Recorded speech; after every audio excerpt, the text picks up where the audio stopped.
And now we got another Hall of Famer, Grant Hall, joining us today. Grant, how's it going? Where are you going? Where are you catching a flight to? Well, in about 20 minutes, we're going to head to New Bern, North Carolina, which is almost to the coast. My daughter lives in Morehead City, and they were just here a couple of weeks ago. Their daughter was in Jordan Weaver's gymnastics camp at Arkansas, and now we're sort of returning the favor and actually going to spend some quality beach time in the next few days, too. So really looking forward to it. This is the time to do it. That's for sure. You know, it got me thinking a little bit with this news with Ryne Sandberg, and that's never a good thing if you get me thinking a little bit. But you know how the NBA's done a 50 years, 50 greatest, and then they just did a 75 and introduced some others. If you were to say we were going to take the best 50 players, best 75 players in baseball the last 75 years, Ryne Sandberg has to be on that list, huh? Yeah, I think he does. I mean, you look at his stats. I think he went into the Hall of Fame, in 2007 or somewhere around in there, 5 maybe. And 05, I remember, I think. Yeah, I think it was 1983 or 84. Our niece, Katie, was 15 years old, living in Chicago, and I think that's the first time I'd ever been to Wrigley Field. But her hero was Ryne Sandberg. And we recently called her on her 57th birthday in Pittsburgh, and we're kind of reliving some of those days. She would keep score, and everything about it. I mean, one time Sandberg hit 2 home runs in a game. I think they beat the Cardinals 10-8 or something, and they won the game in extra. And he hit home runs his last 2 times up. When he first went up to the Cubs, struggled a little bit to hit. He was a good second baseman, and then, of course, he started hitting, and the rest was happy history for him. It was really sad about the way, he got that cancer, and they thought he had beaten it for a little bit, and then it came back with a vengeance. So, but 65 good years for Ryne Sandberg. Yeah, I saw that he had 6 at-bats with the Phillies, so I don't know if that qualifies in 1981. And then just, I love looking at some of these old-timers. Tony Gwynn has he has like that Larry Fitzgerald stat where I don't think he didn't strike out as much as Aaron Judge has in 2 seasons. Ryne Sandberg had 2 seasons where he struck out over 100 times. And most of these guys these days, they strike out 100 times before the All-Star break. It's almost like a different game. Some of the old guys, I heard you talking to Mike Irwin yesterday about his hero, Ted Williams, and, of course, mine was yours. I heard you talking about Stan Musial, yeah. And I was lucky enough to get to see him play several times and then meet him afterwards. But he struck out fewer than 50 times, I think, in some seasons, and yet still had 475 home runs. And Mike and I both saw him one time play golf at Bella Vista when he was 75 years old, and I remember he was playing in a 4-man scramble, and the first 3 guys missed the green for about 100 yards. And so Stan was hitting last, and he hit up there about 5 feet from the hole, and they made birdie. But he had the clutch gene even then, playing golf. Hey, competitors, they like to compete, and one thing, class is permanent, and Stan definitely had some class. Well, let's talk a little bit about some Razorback football, and camp is going to be here before you know it. What's one thing you're interested in the first couple weeks of camp, and then give me one thing and one thing you want to learn during camp. Oh gosh, well I think we know that Taylen Green is really primed for a great season. As a matter of fact, it's funny, Matt. Last week he came into Hugo's in Fayetteville for lunch with a couple of friends, and he was kind of under the radar for a little bit, but it's hard to hide 6'8" too long. And that's how tall I think he is. And so before you knew it, word of mouth got around, and he probably posed for photos for nearly everybody in that restaurant before he got out of there. And so I was telling Sam Pittman that the other night. We saw Sam at the Kansas concert at the AMP. Went there, and there were 2 other acts, but it was a great concert. And Sam stayed for most. He and his wife stayed for most of the concert, and I was telling him about that experience with Taylen, and he just beamed, But so I think that's going to be a big positive for this team.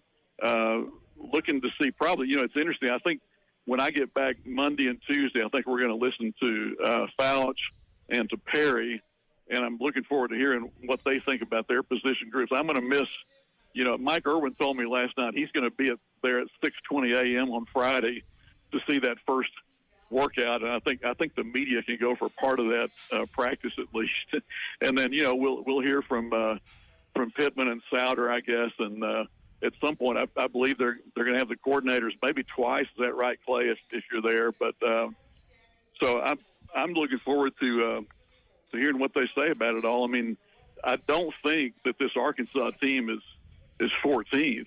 I mean, and there's a little bit of kind of skullduggery behind the scenes why Vanderbilt got 13th in Arkansas. I heard exactly kind of how that happened with the media. But in any case, it doesn't feel like a 14th place team, does it, Matt? Well, I would say this. If we were ranking, I know Clay and I talked a little bit about this last week, but if we're ranking offensive coordinators in the SEC, and we don't have to get too detailed right now, but I think Bobby Petrino is a top 5 offensive coordinator in the SEC. And if we're ranking defensive coordinators, I think Travis Williams is a top 5. I think he's a head coach in the next 3 years, maybe 2. But he's the way he recruits, the way his players respond to him. He really won us that Tennessee game last year. He keeps us in a lot of games. I'm a Travis Williams fan. So you give me those 2 guys right there. I still think they're going to find a way to win 6-7 games and probably be around 9th. Yeah, I think we'll end up in the top 10 of the SEC, but closer to 9. Grant, I'm just going to say behind the scenes a little bit too. That Petrino really thinks that Green is going to blossom in this second year. That there were things he was limited. I mean, we saw it last year, Clay. He wasn't really healthy after the Tennessee game, and they might throw it down the field 2-3 times, but defenses figure that out pretty quickly. If your arm is compromised, your shoulder. So hopefully that's well this year, and he can stay healthy. Yeah, you just said the magic word. Can he stay healthy? Yeah, and he is a run pass guy, and I said that in the right order: run or pass. He thinks run. Because that's nothing wrong with that. That's part of his spectacular, unicorn outlier type deal. That's why Petrino wants him. But he's going to take his shots, and I think what you have to be asking if you're this Arkansas team, can KJ Jackson win you some games? Because I think he'll probably end up playing 2 or 3 games, maybe more. But it is about keeping your quarterback healthy, and I think that how they are in the offensive line will go a long way in determining that. I think that he's plenty good enough, but you can't rely on Superman to win games. You gotta do normal stuff. You got to move the ball, got to convert first downs, you got to run the ball.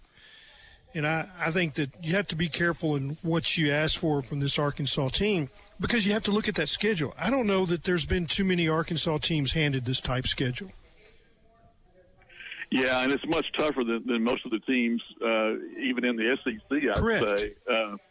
I heard Lashley yesterday on a program talking about SMU and kind of acknowledging that their schedule wasn't what some other ones are. By the way, he did a good job of kind of deflecting or explaining what he said last week, about the Big Ten, ACC and SEC and so forth. And, of course, he's sticking up for his league. They've won 11 the last 2 years. But the SEC is still the SEC. You're right. Getting through it is, even as sturdy a character as KJ Jefferson was, and he weighed, 255, 260, I think, at times. He still got hurt and had trouble getting through his season. So I know that Taylen's gained a little bit of weight. He's talking about Mike Irwin was concerned when he was talking about maybe, delivering the blow. And I don't think that we're going to see too much of that. Maybe he'll run out of bounds instead of trying to take on somebody at the junction, Slide. Yeah, that's right.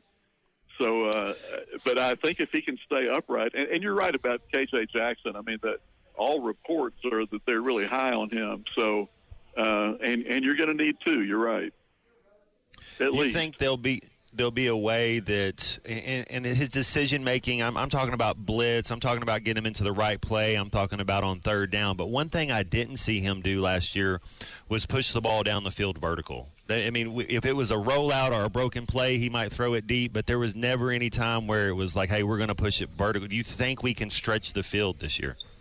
I think so, and I think we did sort of see that in practice and early in the season, and then when that shoulder got compromised, you didn't see it as much. But he does have a strong arm, and he can make all the throws. He's got a live wire. Yeah, and hopefully that stays that way all season. Throw it deep. You need protection. If they get protection, they can throw it deep.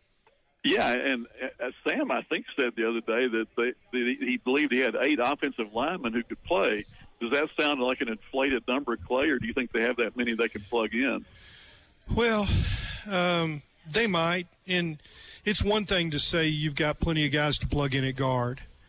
It's another thing to say you have plenty of guys to plug in at tackle. I don't think they can say that about tackle. If they can, if they've got plenty of top-line tackles, this team will go a long ways because competition will make those 2 guys better. Yeah, but you hope you have 3. If you have 3, then the competition in practice to get on the field, it's like that third guy can make a difference in the way he pushes the other 2.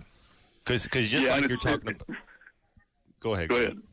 Well, it's interesting about Carmona. I saw today, I think he got on the Allen list or something, right?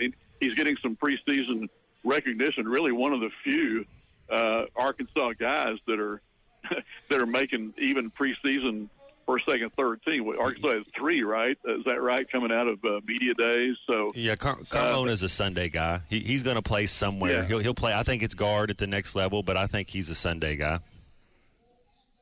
But again, it's, keeping them healthy. That's as it is with every team at every position.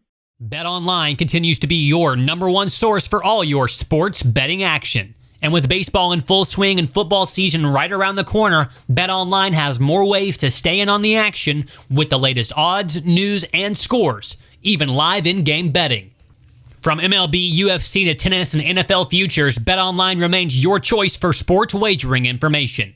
In between games, head over to the BetOnline Casino with all the top Vegas-style games, including poker and live casino. Head to the website today and take advantage of their industry-leading VIP program with level-up bonuses and weekly cash boosts.